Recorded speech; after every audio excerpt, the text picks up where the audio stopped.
Welcome everyone again to another edition of Homecoming with BMM. Welcome to the April edition. Who can tell me what the theme and topic is for tonight? If you got a topic, could you just go to the chat room and just type it in there? Type it in there so that we'll know you've been following. This edition promises to be great again. As usual, we're going to bring BMM on so she can talk on the topic. Welcome again. If you're there, send us some love. You're welcome to this great edition. I'm excited about the edition because it is a time we're going to clarify some things that's been bothering a lot of us in our hearts. Yes, it's been standing in our ways in so many ways. So we are going to clear the air so we can move forward. So if you know the theme or you know the topic for today's edition, just get on the chat and just type it in. Type it in so that I'll know you're there because we are glad you are here. If you're there, send us some love. Send us some love. Send us some love. Send us some love. Some love will do so that if you don't act right, I'm not going to bring her on. I'm just kidding. I know you are glad that we are here. Yes. This edition is overcoming fear. Yes, we're going to work on that and make sure we overcome fear. Okay, now let's get it on, Eniola. Let's get it on. Is a wisdom coach and kingmaker, an apostle sent to equip the body of Christ. She has spent the last 2 decades in ministry teaching on common wisdom from God's Word. She is the apostolic lead for the Well Oasis International, an apostolic center where sons come to manifest, headquartered in Lagos, Nigeria.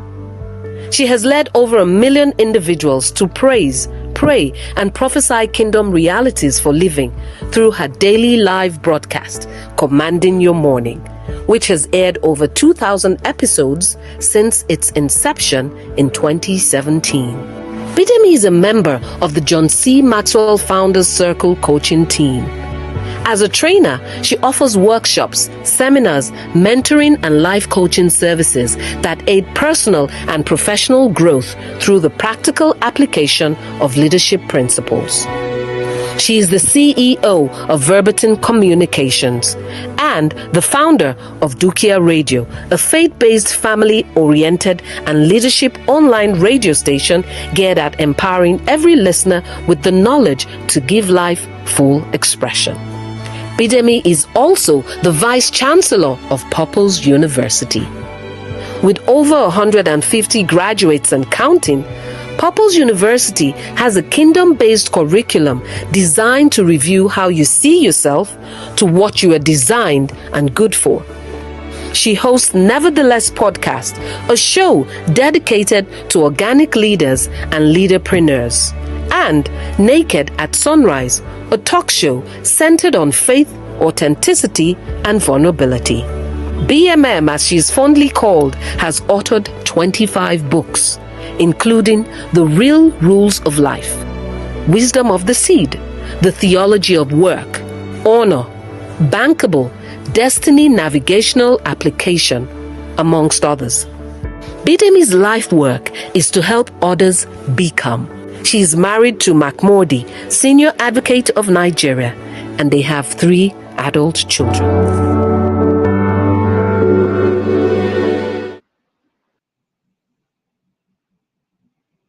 Hi everyone, good evening and welcome to another edition of Homecoming. I'm excited to be here and I'm sure you are too.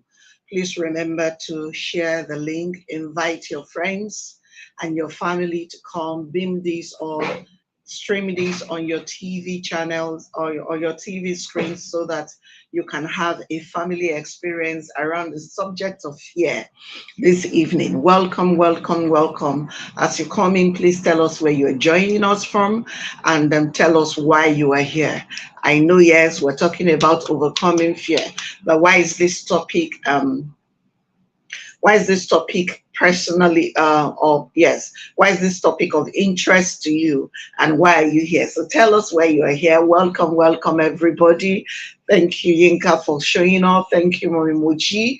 Thank you, Maureen, and many others online already. Today we're streaming both on Facebook and YouTube. So please remember to share and like so that others will come in. Today we're going to be talking about the subject matter, fear. The first quarter, as you know, of the year is over practically. And, you know, as is usual with us, a lot of us had great plans at the beginning of the year. We had, what's this called? We had goals that we had set. We had life plans made. And our thing was, yes, I'm going to live my life at this, this way in 2024.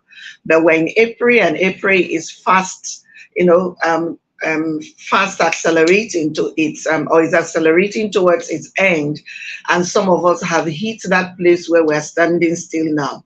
Maybe you tried to take off and something stopped and something happened adversely, and because of that you are now standing still. You're saying to yourself, I'm not even sure if it will work out anyway. So fear has had you incapacitated. Or maybe it's just that when you looked at the idea again of what you wanted to achieve, it is so huge that you said to yourself, I cannot do this. And because of that, you've taken a step back. No matter what your reason is, or whatever way fear is presented itself. Today, my assignment is to help you unmask fear. What does fear look like to you? When you think about fear and its impact on you and the things that you do or you're called to do, how does it look to you? And what are the things you can do to checkmate fear? Because let me get right into it and first of all tell us that fear is never going to go away. When we say overcoming fear, I want you to understand is overcoming it in the moment and moving forward. Because when you finish dealing with a certain fear, unless you stop to dream, a new fear will show up. So when you were single, your fear was, will I marry? Will I not marry? Then one day you got married. And your fear became, will my marriage last? You're 20-something years packed into this marriage. So apparently you are doing something right and your marriage is working somehow. There was a day your fear was, will I have children? Today you have children. And your fear now is, will I be able to give them the quality of education I want? The point I'm making is fear never really goes away. Fear always shows up at the edge of success for us. Once something is happening in our lives that can bring us to a place where we'll be excited enough to do great things, fear shows up.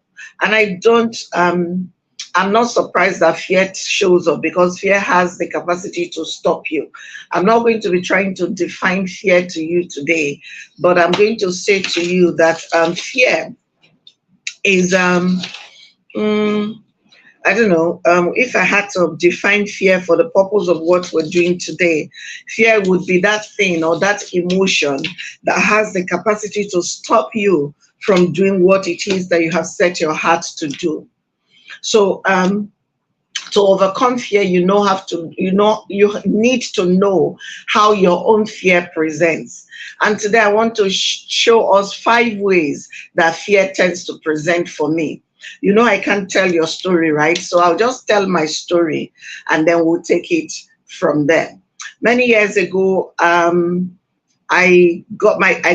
we grew, my business, my team and I, we grew to a point and we felt like we had plateaued. We were not going further, but we knew there was headroom. So we engaged these consultants to come and sit with us and to have a strategy session on how to expand what we should do, what we were doing so that we can grow and be better. Long and short of that experience is when we got into that room, we had a brilliant session. We had dredged out the many things, we had explored the many ways we could expand and grow. And then it became putting action to that expansion. The moment my consultant started to tell me about the things that I could do so that this expansion will become a reality, I started to hedge. What that meant was I started to dodge. And at some point, he looked me deadpan in the face and he said to me, Mrs. Mark-Mordi, it looks like you do not really want to grow. The question took me unaware because I didn't even realize I was hedging. But when he said it, I stopped and I looked at him and I said, give me a moment to think. And when I processed it, I saw that really I was hedging. And the reason I was hedging, it crystallized for me that it was because I was afraid. In that moment, I saw that fear could manifest as different things. Because the reason he asked me that question was every idea he gave me to be brilliant and to grow and become more, every idea he gave me, I had an excuse why it wouldn't work for me. So maybe he had given me like 3 or 4 ideas and I was like, And that was why he said to me, Mrs. Mark-Mordi, it looks like you don't want to do this. And when he said it, that was when I realized that indeed I was afraid. My assignment and my commitment to them by the time I left them that day was, give me a couple of weeks. I can see that I'm afraid. And I used to think before then that I was afraid of failure, which would mean that I was very determined to make something of my journey. But that day, I realized that I was not just afraid of failure. Now that I had started to succeed in certain things, I was now afraid of success. Now, I know someone will say, how can you be afraid of success? Everybody else is afraid of failure. You are afraid of success. Well, yes. If you're a homebody like me, if you're someone who is unashamedly unambitious like me, if you're someone who really doesn't think that she needs to prove a point to anyone, then you can understand that it's possible to be afraid of success. Because I looked at success, it had not happened, but I looked at it from the different ways it can happen to me. And I quickly started to say to myself, if I become successful, who will I become? I had not even become successful, but I began to, question my identity if I became successful. Long and short of this is I went off and for 2 weeks I stood there, I sat with myself and I started to explore fear, the subject of fear and how he tends to do with people. And that's where I arrived then at 4 phases of fear. That when someone is manifesting fear, it doesn't show up as fear, it shows up as something else. But this was over a decade ago. In the last decade, I've added one more way that fear manifests for me. So today I'm going to show you in what ways fear manifests, and I'm sure you'll be able to identify with at least one of it. And then I'll show you how to deal with fear. But maybe we should begin with the things that we fear. What are you afraid of? Number 1, I am afraid of success. I've told you that before. On the other hand, I am afraid of failure. That is not phases. That is face. The face of fear, FACE. And today it's 5 phases of fear, not 4. 5, 1, 2, 3, 4, 5 phases of fear. Face, your face. How does it present? I'm afraid of failure. On the other hand, I'm afraid of success. I'm afraid of loss. I'm afraid of harm. Some people are afraid of death. I don't think I'm afraid of death personally, but some people are afraid of death. I'm afraid of judgment. Sometimes I'm afraid of criticism. It's amazing the many litany of things that people can be afraid of. You tell me, what are you afraid of? You can share with me in the comments the things that you are afraid of. Now, is fear necessarily a bad thing?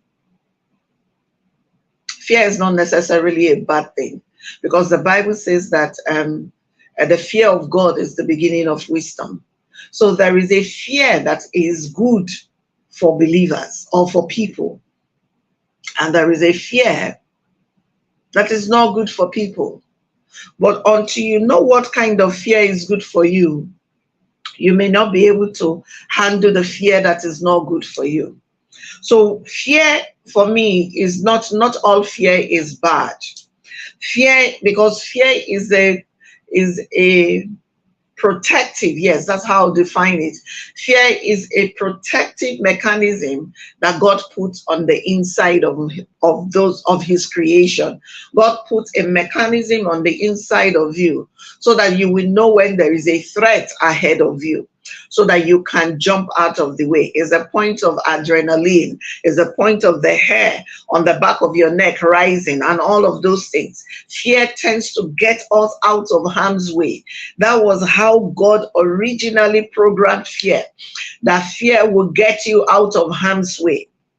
It is the reason why if you're walking on the road and all of a sudden you notice that a car is charging at you, fear will make you jump out of its way, or at least attempt to jump out of its way, or at least begin to scream, because you can see that danger is coming to you. And in that moment where fear happens, you know, when the adrenaline courses through your system, that you become, how do I say it? You become overly stronger than you ordinarily would be, because that is God's protective mechanism on the inside of you to get you to safety. Yes? So fear is not necessarily a bad thing. However, there is now fear of failure. I know a lot of people are here. I can see someone says, I'm afraid of failure, fear of criticism, fear of the unknown, fear of being betrayed, and so on and so on and so on. Now, if you would be truthful to yourself this evening, and I want you to be, you would see that, or you would agree with me that because you have these fears, it keeps you hemmed in. If you're afraid of being betrayed, for instance, what does that do to you? It makes it difficult for you to trust. So even when the relationships that are ahead of you or in your space would not bring you to the place where you will be betrayed, because you do not invest in those relationships and trust the people, guess what happens? People can sense that you are not on the same page with them. So they would not even cultivate the relationship with you enough to get to the point where you will not be betrayed. They just, because you are hedging, you put up walls, so they too will put up their walls, and at the end of the day, you find that you don't have meaningful relationships. Now, the fear of the unknown. If you have the fear of the unknown, you would notice that it stops you from making bold decisions, because every time you're on the edge of a bold decision, something says to you, do you know how it will pan out? And then you withdraw. Now, the other side of the fear of the unknown, when you're afraid of the unknown, is it brings you to the place where you make reckless decisions. Is that not weird? That you are afraid of the unknown, and for a long time you box yourself in. You never make any bold decision. You play it safe, you play it safe, you play it safe, you play it safe. And then one day you make a decision because you are now tired of playing it safe, because the unknown you are afraid of is about to catch up with you. And in playing it safe, you can see that it's not working. So you make one major decision and it is reckless. The point I'm trying to show you is that fear is counterproductive. Fear is counterproductive, especially the fear that is not God's protective garb for you. Yes? Now, let me tell you why fear is a major problem. Because fear pokes at your identity. Fear, when it is in full-blown operation in the life of a believer, will poke at your identity. It will begin to mess up who you are or who you know that you are in God. So when today I said, let's come together and figure out how to overcome fear, it's not because I have all the answers, but it's because I know that unless you deal with the fear, it is going to cripple your journey. It is going to cripple your journey. So you need to know that at the base of what fear, the fear that the enemy is thrown out, the fear, at the base of that fear is that it wants to corrode your identity. It wants to, what's the word? Yes, it wants to bring you to the place where your identity, who you truly are in God, is wiped out. Are you with me so far? So fear is not necessarily a bad thing until you allow the enemy to rope you down with the fear of the unknown, the fear of betrayal, the fear of whatever, the fear of this, the fear of that, and you find that because you are afraid in that light, you begin to act anti that thing, but that action is anti your success as well. In 2 Timothy, I beg your pardon, chapter 1, verse 7, the Bible says, "For God gave us a spirit, not of fear, but of power and love and of self-control." The spirit of power, of love and self-control is the spirit that God is giving to us, but not of fear. So that there is a fear that is good, but that fear will translate to be in awe of God, not the kind of fear that immobilizes you and you cannot move on. So let me quickly go into the ways that fear presents. For me, remember I'm talking about me. How does fear present for me? But I promise you, you'll be able to identify with one or two of these ways that fear presents for me, because these are universal ways that fear presents for us. If you're not paying attention, you may not see it. But from today, I'm sure you begin to see it and you begin to realize that really, this is the reason why you have stalled in the many things that you are supposed to be doing. When I'm afraid, number one, self-sabotage. The face that fear presented at that consulting, yes, that strategy session that I was talking about earlier, for me it presented as self-sabotage. It showed up and I found myself, everything my consultant, and mind you, I paid him serious money to do this work. But everything that he will throw up to say, "Oh, Mrs. Mordi, we can do this. Mrs. Mark-Mordi, we can do that," my response to him would be, "No, I tried that, it didn't work. Oh no, for this reason, I cannot do that. You know, I'm first and foremost a minister. That will make me, cast me in a bad light." I was just self-sabotaging. And I went on and on and on until he stopped me and said, "Mrs. Mordi, I don't think you want to do this." And that was when I realized that one of the faces of fear is self-sabotage. Now, what is self-sabotage? Self-sabotage is you say to yourself, I want to make, for instance, this year I want to make 150 million naira. That is the money I will make in profit. And then someone says to you, okay, to make 150 million naira, you have to invest 20 million, for instance. And you sit down, fear grips you, and that fear says to you, you mean you want to throw 20 million out for 150 million that you have not seen? So even though you have 20 million that you should invest, and they've proven to you, they've given you a spreadsheet that this works, instead of you to invest that 20 million for the possible return of 150, or worst case scenario, another 20 million, self-sabotage will say to you, keep your money, because what if it doesn't work? And the moment it begins to say to you, what if it doesn't work? You will hold on to your 20 million. And 1 year later, you are standing at the same spot and you never follow through on the money you said you wanted to make. Self-sabotage. Self-sabotage. Self-sabotage is behavior that interferes with your long-standing goal. Self-sabotage is behavior, please pay attention to me, is behavior that interferes with your long-standing goal. One of the most common manifestations of self-sabotage is, wait for it, procrastination. How many of us procrastinate in this evening on this timeline? If you're here this evening, tell me, how many of you walk in procrastination? Share with me. How many of us are procrastinators? Who are those people now? Let's hear it. How many of you procrastinate? You put off what you can do today, tomorrow, and tomorrow you have another reason.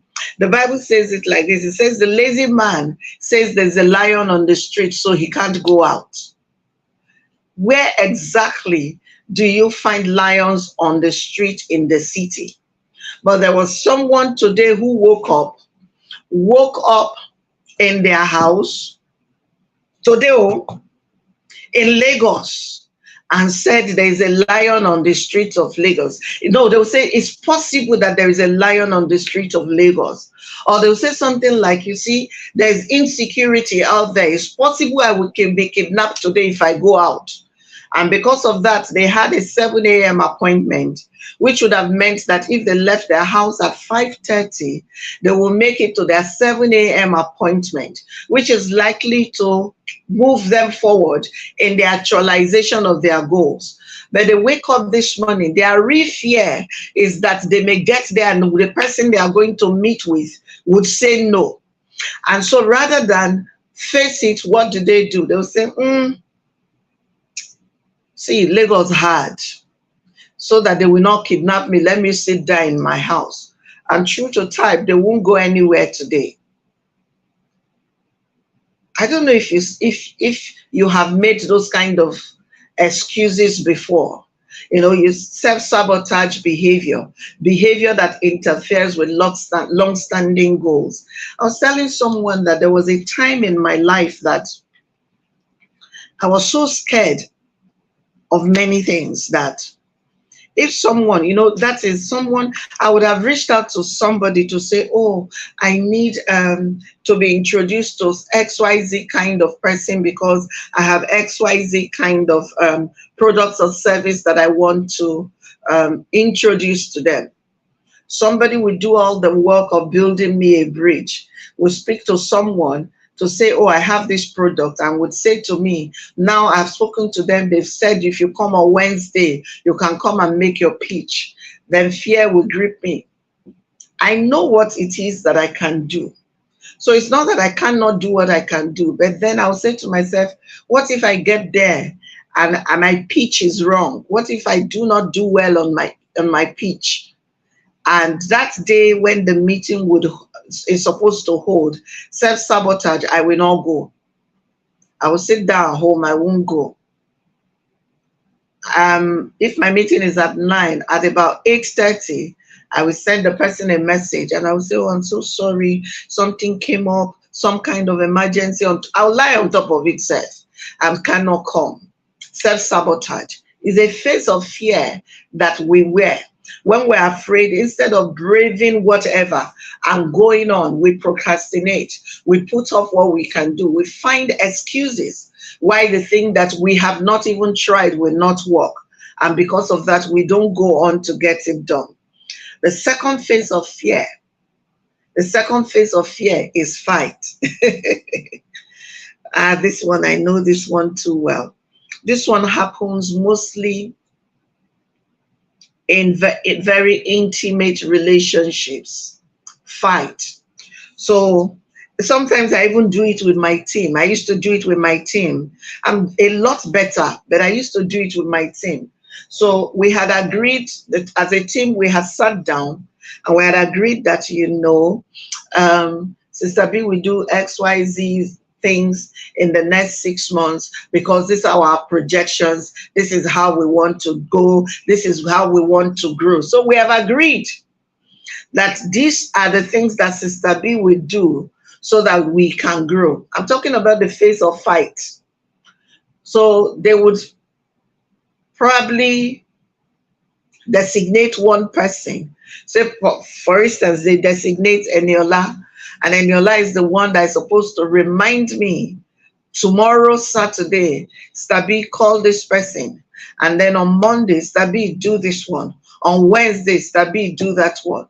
And fear has started to grip me regarding what it is that I sat at the table with my team and agreed that we will do. Guess what will happen? When Eniola will send me the first message to remind me that tomorrow is Saturday and I'm supposed to call someone who will not respond for a long time, then when I will respond, I'll respond in a hostile manner that will make Eniola begin to wonder what she's done to me. I'll say to her, is that why you were calling me very early this morning? The reason is because I'm afraid, and I don't know how to say to Eniola, I'm afraid. So rather than say to her, I have fear that this thing we want to do would expose me in ways I don't want to be exposed, guess what I will do? I'll begin to pick up useless fights with my team so that after a while, I bully them with that bad behavior. Nobody would ask me again about what it is we agreed to do. So I will coast. And 3 months will pass, 4 months will go past, 5 months, 6 months, and then the 7th month, I'll begin to get angry. Because now I look back and I've lost 7 months and I did nothing. And the moment that occurs to me, I will call a meeting again. And I will not even say to them that I was the one who was wrong. I will say to them, and nobody even thought that, and then we will start all over until the third phase of fear will show up. How many of us fight? How many of us fight? How many of us have fought our spouse? We agreed with our spouses that, okay, especially the men, you do this. You agreed with your wife that this year you build up, some savings. Yes, you had agreed. And you agreed with your wife that, okay, when you earn your salary or whatever it is you earn, that you will commit a certain percentage of the funds because you have both agreed that your wife is better with money. So you agree with your wife that you would give her, let's say you give her 500,000 monthly, just so that you can save up to that thing that you said you would do. So the month is about to end and you're thinking about it and your instinct is, why exactly? If I give my wife the money, what if she spends it on Ashwebi? What if she uses it to buy human hair? Rather than sit down and say, honey, I am having second thoughts about giving you the money. I'm not sure, I don't feel safe giving you the money, so that she can reassure you.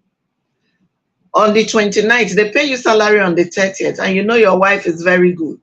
She would ask you on the morning of the 31st, man, where is the money that you said you would give to me to keep for you? So on the 29th, before you go to bed, you will pick up a quarrel over nothing. It will be something as simple as, who kept these slippers here? And because she didn't answer you on time, you say, I'm talking, you did not answer. You will blow this thing out of proportion. Fight has started. The next money you get out of your house, you live in a huff. You are now not talking to your wife. You come back from work, she gives you food. You are not talking to her. All of this fight you started is because you don't want to have that conversation about, you don't want her to hold you accountable about a promise you have made. How many of us do that? Pastor Wumi, you do it, right? Guilty as charged. Fight. Maybe not with your wife, maybe with your team, but fear can keep you like that. Third phase of fear. Am I communicating? Please, you're not sharing the link. You're not. If you shared, I would see the numbers go up. You're not sharing. Please, I know you're enjoying it, but please share. And you need to like as well. So the third phase of fear, and again, is FACE, not PHASE, is FACE. The third phase of fear is retreat. Retreat. So people take back their word. So they say, oh yes, we're going to do it. Yes, Pastor B, we're going to come together and we're going to do this together. Blah, blah, blah, blah, blah. Oh, it's such a great idea. Then all of a sudden we get to that day, people will begin to retreat. They'll begin to retreat. You'll now be calling them. We said we will start a cooperative, that this year, the 10 of us will save up 20 million together. And that 20 million, we will now use it to pull it together and do an investment. It's time for you to bring your first 200,000. Nobody is responding anymore. They are retreating. Fear. What's the fear? The fear again is, if we put this money in this person's hands, you are not even afraid that the person will steal your money. You're just afraid that the person may die. What if I've given the person 3 million, the person dies, and we have not built up to the 20 million? Who will I be asking for my 3 million? Now, you know that this investment, you can't do the investment with 3 million. It was the reason, or with, you can't do it with 2 million. It was the reason 10 of you came together to say, okay, let's save 2 million, and we will have the 20 million lump sum to make this investment. But now you are thinking about it. What if this person cheats me out of it? What if the person falls down and die? What if you've heard story, you read yesterday that somebody took his friend to a plot of land that he did not own and sold it to his friend for 5 million and took the money and jackpot. So you begin to imagine things. What if my friend takes my 2 million to jackpot? So fear would stop you from making that contribution, and ultimately that year will pass and you will not make the investment. Who else is on this table with me? Who else? That you have retreated from something that could have benefited you greatly over time. Now, the thing about retreating is that change doesn't happen by maintaining the status quo. Change is something that comes when you persist. So if you want to earn money from an investment and you have identified a great investment, but you don't have that firepower to do it, and forming a cooperative is how you can get it done. And then, you know, if there are 10 of you, and that's what you had agreed on, and 3 of you retreat, you know that the 7 of you will feel challenged. Change comes with persistence. So you cannot afford to retreat. You've made your goals. Your goal is to earn XYZ from a certain kind of investment. So no matter what it is, look, they say nothing ventured, nothing gained. So you have to take risks if you want to arrive at something that brings change in your life. But the face of fear, number 3, says retreat. Don't do it because, oh, that was how Lagbaja did it the last time and this happened. That was how this one happened and that one happened. That's why this happened and that one did not happen. And you are standing still. And guess what? Some people who went on to do it, investments you should have made 5 years ago, 10 years ago, you didn't make them. Now you want to make them. The return is not as fabulous as it could have been if you had done it 5 years ago. And guess what? 5 years ago, you had the money, but in that fear, you stood still. And what has happened to you? You've chopped all the money. So where are we at? Where are we today? You know, I learned something when I started to face fears, that it is better to lose money trying than not to try at all. I learned that. And guess what? We are believers. If we are believers and we hold on to God and we bring him into the plans that we make, guess what? You will find that you don't lose anything. Because did he not say that he would watch over you and he would maintain your lot? Retreat, a face of fear. So let's do a recap quickly. I've talked to you about self-sabotage, where you by yourself, you will send a message to the meeting you took. You spoke to 15 people so that they could set up that appointment for you. Now it's time for you to honor that appointment. Guess what you've done? You've sent a message that morning that you are not feeling well. And guess what? You are not lying. You are actually not feeling well. The only problem is you started to feel unwell the more you thought about the appointment. So the sickness showed up because you are afraid to show up where you are supposed to go. Does that make sense? So we've looked at self-sabotage and we looked at fight. And people are laughing at me because I'm talking about myself. Now we've talked about retreat. How you see something and all it will take is 1 step, 2 steps forward, 1 foot in front of the other. It may take you a while, but you'll get there. But guess what happens? Instead of moving forward, you begin to move backwards because fear says to you, you are safe in status quo. Do not go forward, because at least that's how when we begin to quote something that is not in the Bible. Guess what you quote that is not in the Bible? Who can guess? You quote that the devil you know is better than the angel you don't know. Amen. Why do you know the devil? Why exactly do you know the devil? But that's what happens when you want to retreat. You say, the devil you know is better than the angel you don't know. So let me just stay with the devil I know. What is the devil you know? Not moving forward. Phase of fear number 4. The fourth phase of fear, and this is very funny, is what I call learned helplessness. Learned helplessness, as in your learned colleague, yes? But this one is learned helplessness. So you just come and you disintegrate. I see it a lot when people do not want to be put in a position where they would be processed so that they can be better. When they have things to hide, pay attention to me. And because of that, they come into a relationship that may shine light on them so that they can see them for who they are. But these relationships are also able to help them. They begin to form learned helplessness. That's when you hear, you see, my child is going to go to school in 16 years. So even though I said that I was going to, I'm thinking now, let me save my money because, these school fees are going. Learned helplessness. You begin to tell the other person how hopeless your situation is. You begin to highlight the things that are not even likely to happen to you. That's when you remember that your great-grandmother died, but they said something happened to her. Now you read it on Google that thing that happened to her, the symptoms they told you she had, they look like cancer. And then your grandmother too. That thing, it looks like cancer. Oh, of course, your own mother now had cancer. So you are now approaching this journey with so much fear that you project cancer on yourself. You say, our family has a history of cancer. Do you belong in a family that has a history of cancer, or do you belong in the family of God? Could you not just change your heritage from the heritage of a family that suffers cancer to the heritage of the blood of Jesus that does not suffer anything?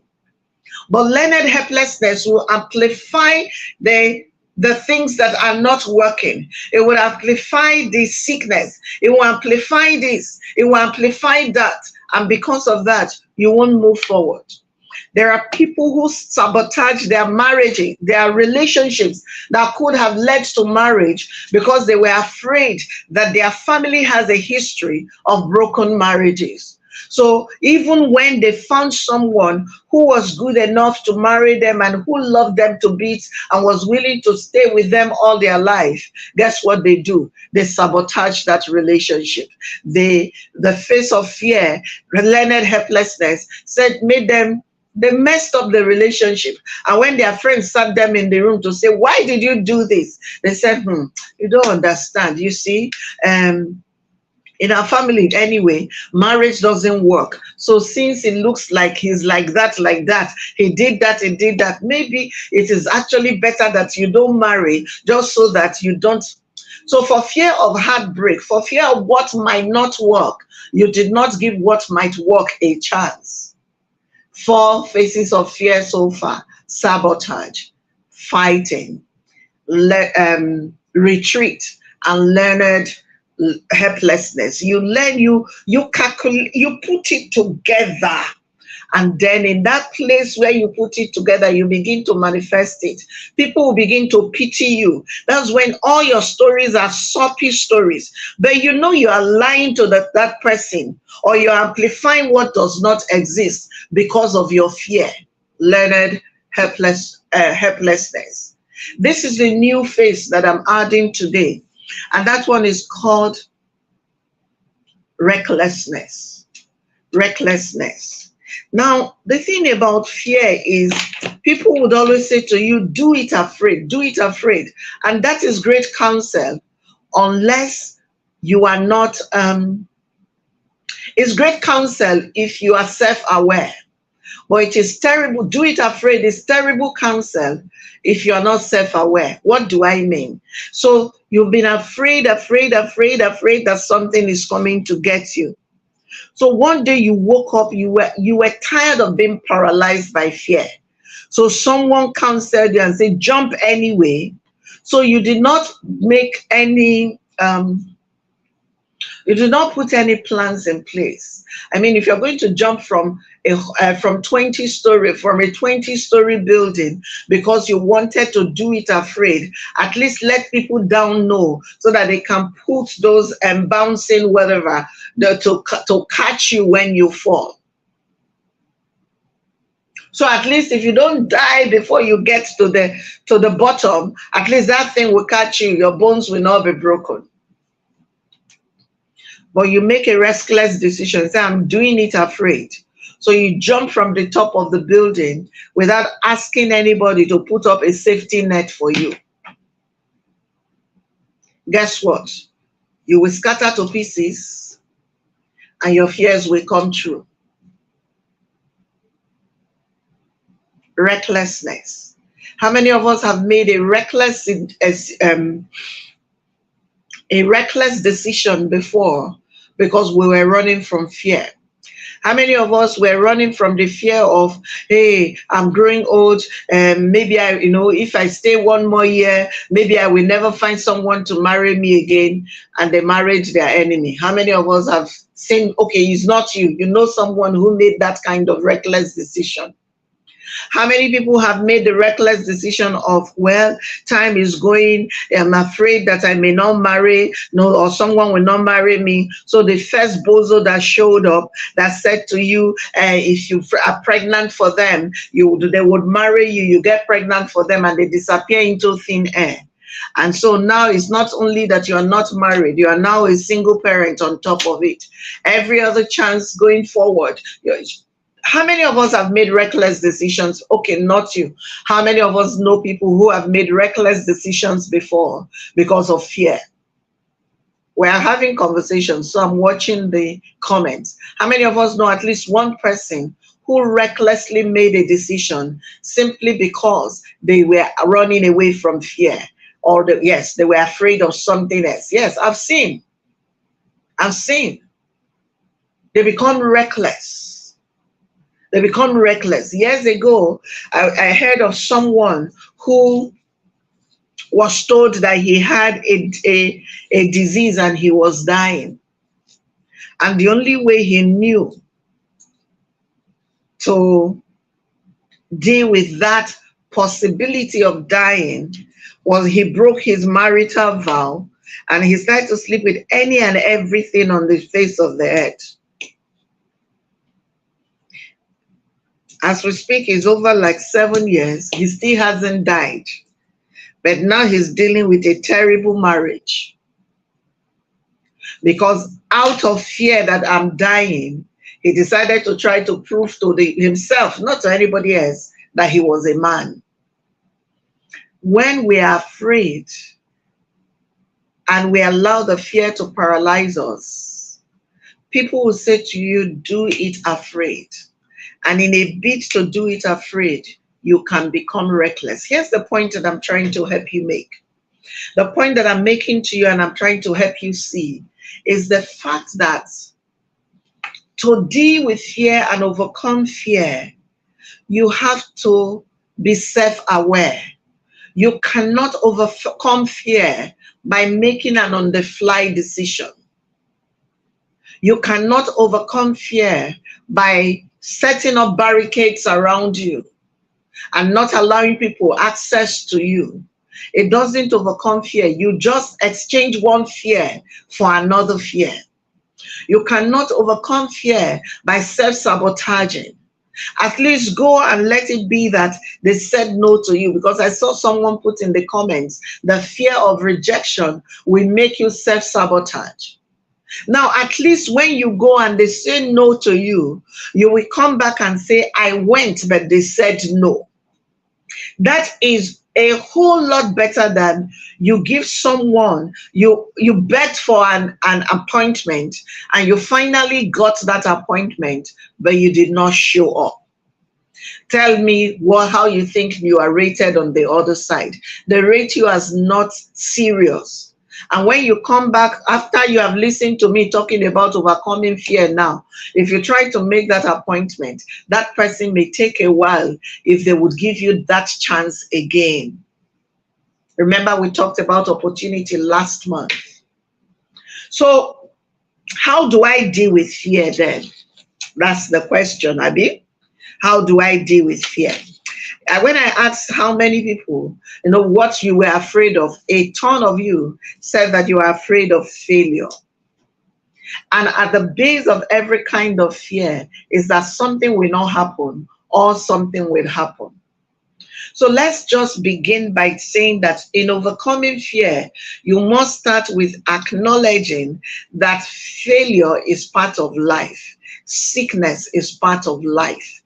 Death is part of life. Loss is part of life. Success is part of life. Everything you are afraid of is part of life. It will happen to someone. And if you're the one it has to happen to, so be it.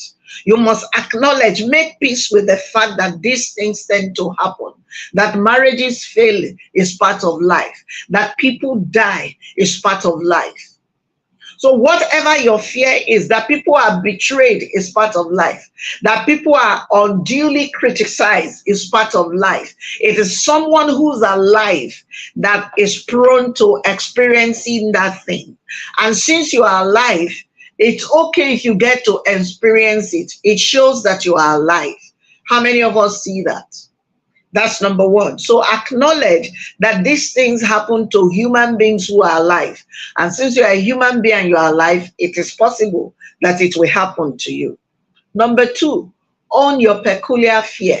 I didn't need someone to tell me ultimately, up to tomorrow, that I'm afraid of success. I don't need someone to tell me. But I show up and I do it. And I succeed a bit, and I run back home, and I stay for 2 weeks, and I come back up. It's something, it's going and coming, it's going and coming. But at least I've identified and I've owned the fact that, yes, this girl is afraid of success. Own your own fear. If you're afraid of failure, own it. If you're afraid of dying, own it. Although I don't see why you should be afraid of dying. Where you are going is better than this place. I don't think what there is I don't see anything to be afraid of in fear. So someone will ask me, why are you afraid of success? Is success not supposed to be a good thing? That's the thing about fear. Fear is irrational 80% of the time. Fear is irrational. Irrational. It doesn't make sense at all. It's irrational. The things that you are afraid of, they may never happen. The chances of them happening are very minimal, but it doesn't stop you from being afraid of them. Fear is irrational. What that means is that it doesn't make sense to everyone who's watching us. Success is a good thing. So why should I be afraid of success? Because fear is irrational. It doesn't always make sense. But here's the thing about fear.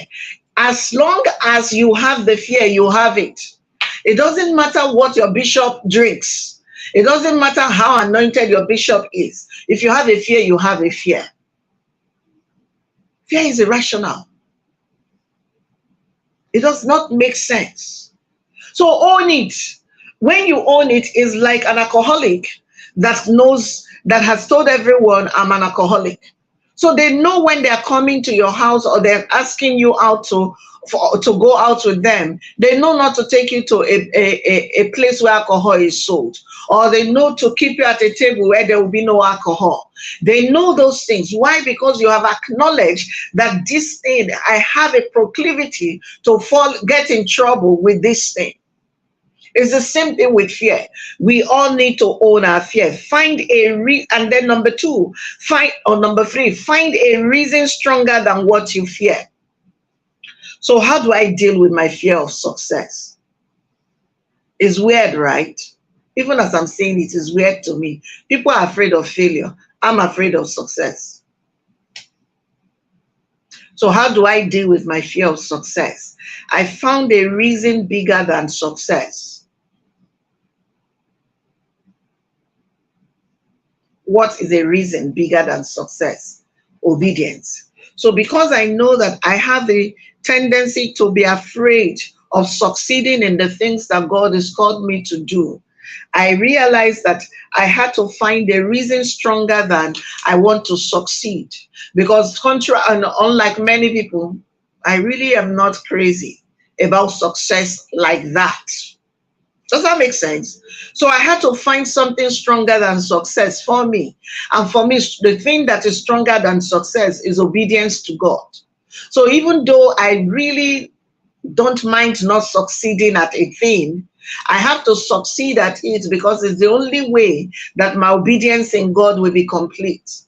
So when you own your fear, then what the next thing you should do is find a reason stronger than the fear for why you should show up and get that thing done. So for me, I am succeeding. I'll still write one book this year at least.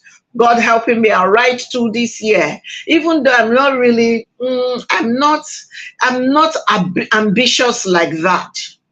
But I will do it because God has put it on the inside of me to do it. And I've made a commitment to God that I will die empty. And because I made that commitment to God that I'm going to die empty, I have to succeed at the things that He puts in my hands to do. That's another way to deal with it. Another way I deal with my fear of success is to delegate my success. Yes, now I delegate it. I want to succeed at this thing. I'm not going to do it by myself. Come, I will pay you so that you would ensure that I succeed at it. I delegate my success, or I delegate that fear. So that for me, the fear of success, I delegate it. So I say to the person, I'm very clear about where my strengths are. I say to the person, if you leave it to me, it will not get done. So I'm giving you permission to do it even if I'm quarreling with you, because I need to succeed at it, because I need to show God fruit of what He's put on the inside of me. Can you see that?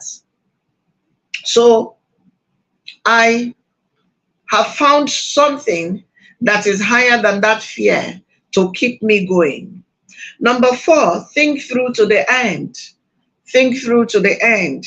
You know, sometimes you need to learn to envision, to sit down and take a look at that thing you're afraid of and just allow yourself, quote and unquote, to daydream. Daydream to the end.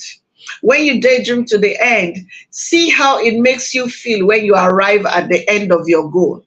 And use that as motivation to overcome the fear of doing what you need to do to arrive at that goal.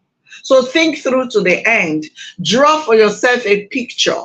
You know, something as simple as, okay, you need to lose weight. But every time you start, some irrational fear overwhelms you, and you're not able to go on and do it. It is time for you to envision yourself at the finish line. See your new weight and your new figure and your new stature. Go and spend a ton of money. Buy the dress that celebrates that victory. Hang it in your wardrobe where you see it, and start the journey to losing that weight. Does that make sense? That's draw yourself a picture. Think through to the end. Envision the end and the perfection that is at the end of it, or the success that is at the end of it. Feel it. Allow yourself to feel the victory at the end of it, and then go do it. Use that as your motivation to go and do it. Number 5, I think this is number 5. Find your excuse busters. Find your excuse busters. So what does that mean? If I go now, maybe. You must have people around you who say to you, then what if? What if? What if? What if? Oh, what if they say no to me? What if they say yes to you? What if I don't get it right? What if you get it right?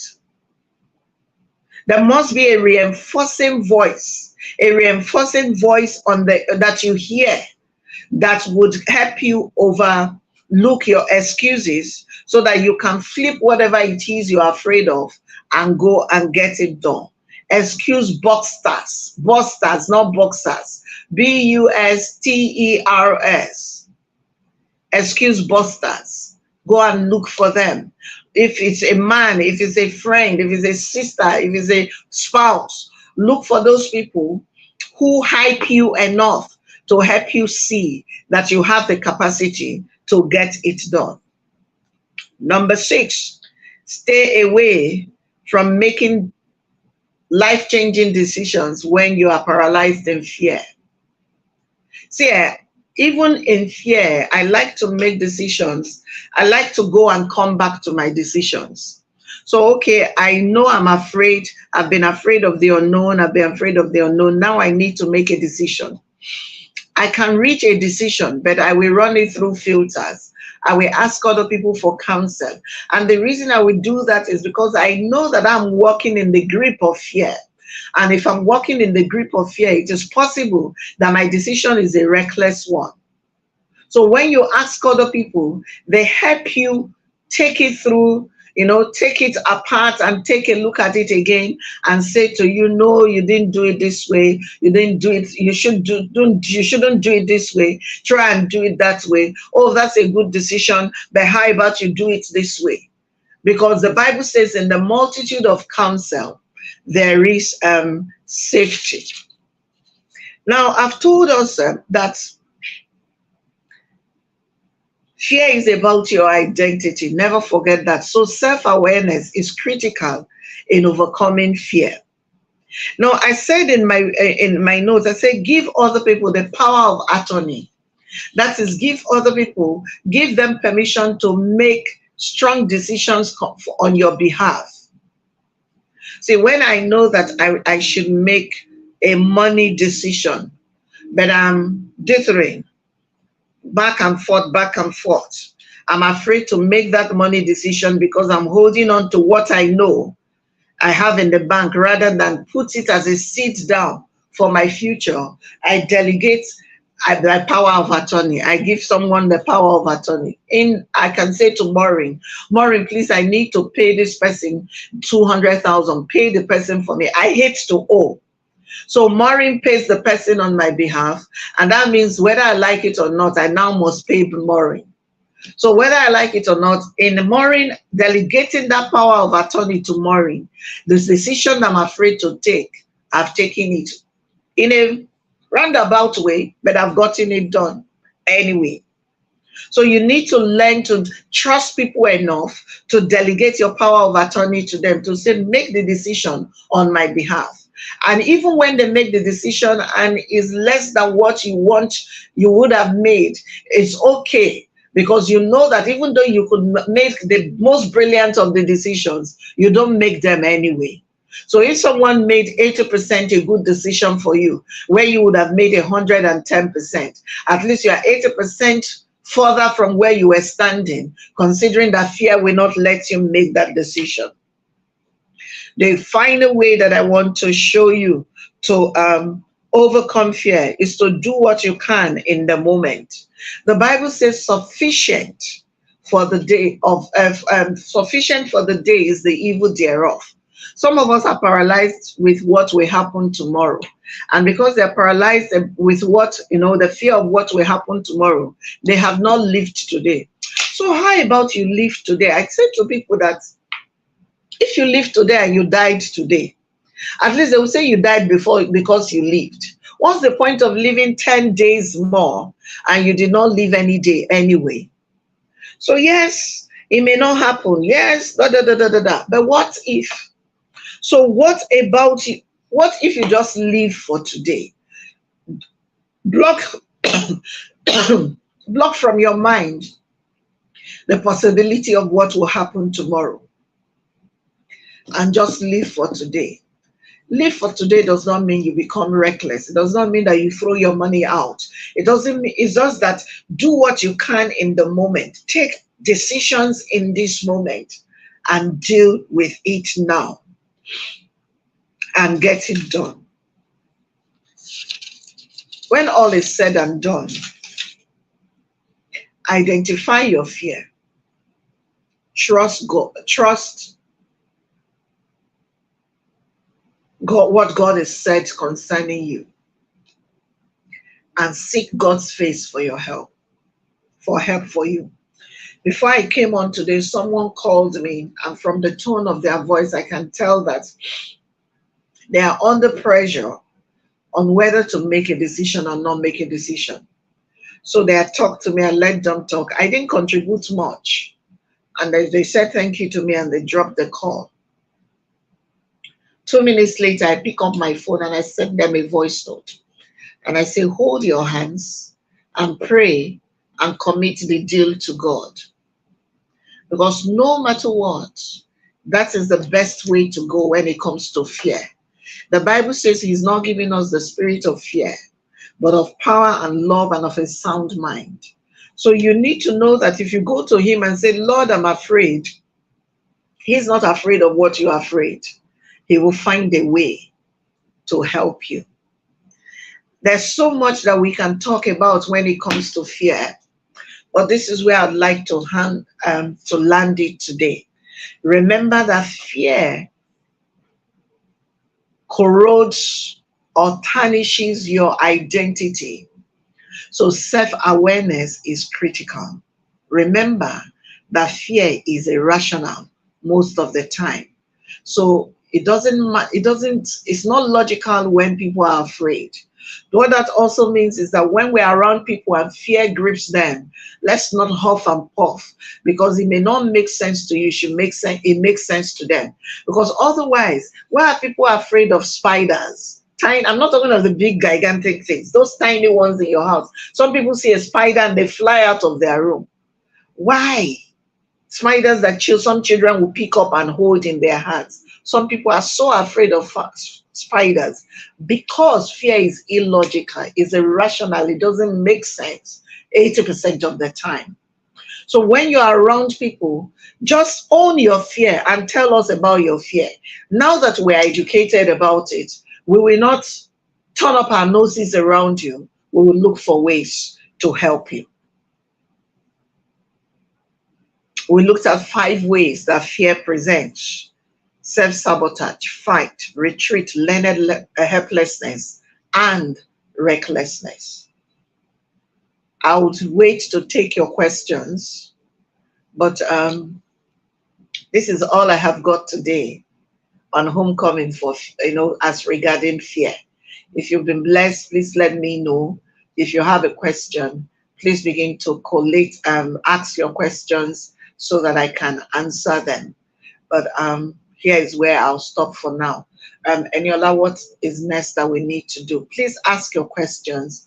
I think we have something to share with you before I come back and take your questions.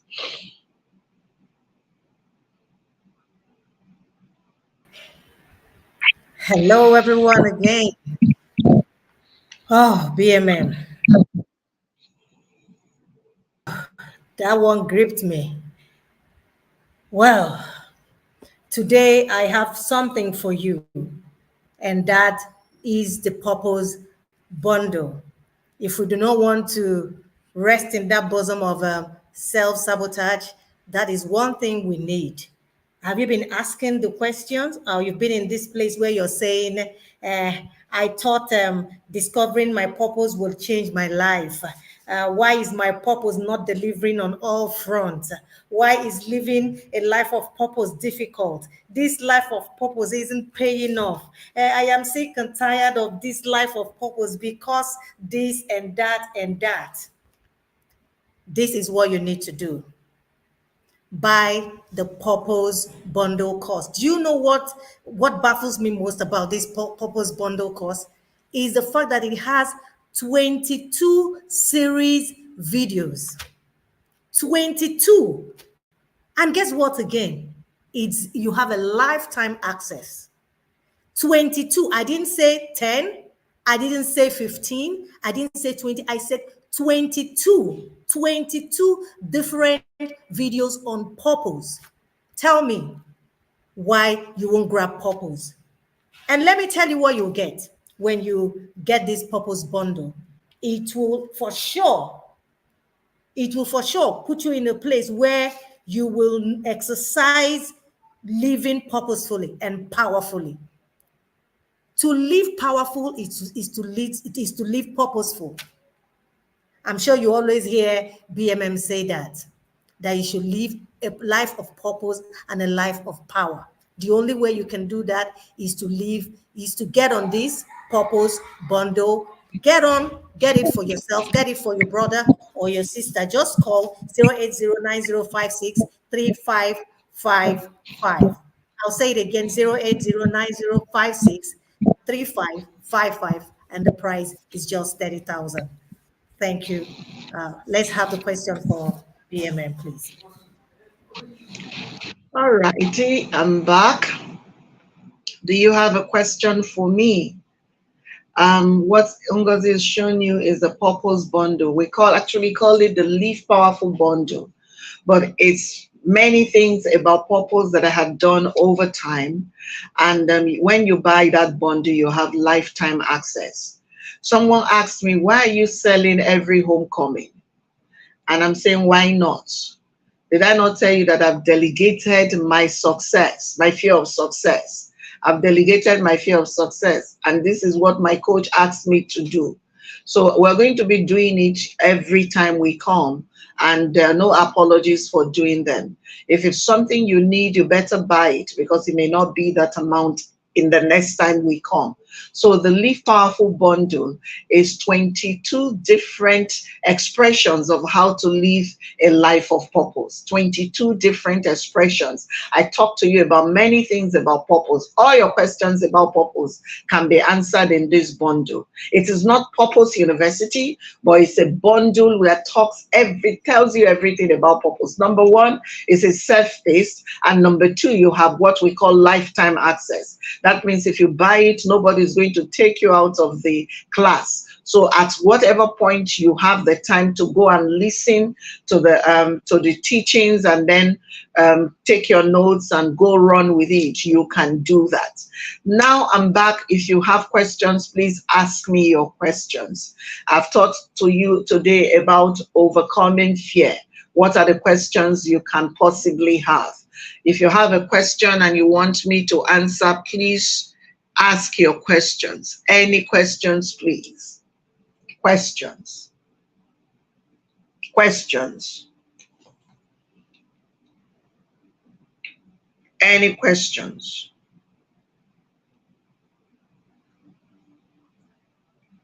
You people make me wonder. Are you saying you don't have questions, or am I that good? It better be the fact that I'm that good. What is the issue? Any questions?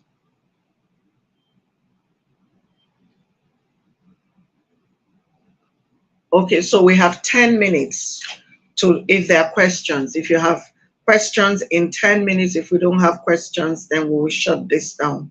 I would say that my work for today is done, and it will be till next month. Any question?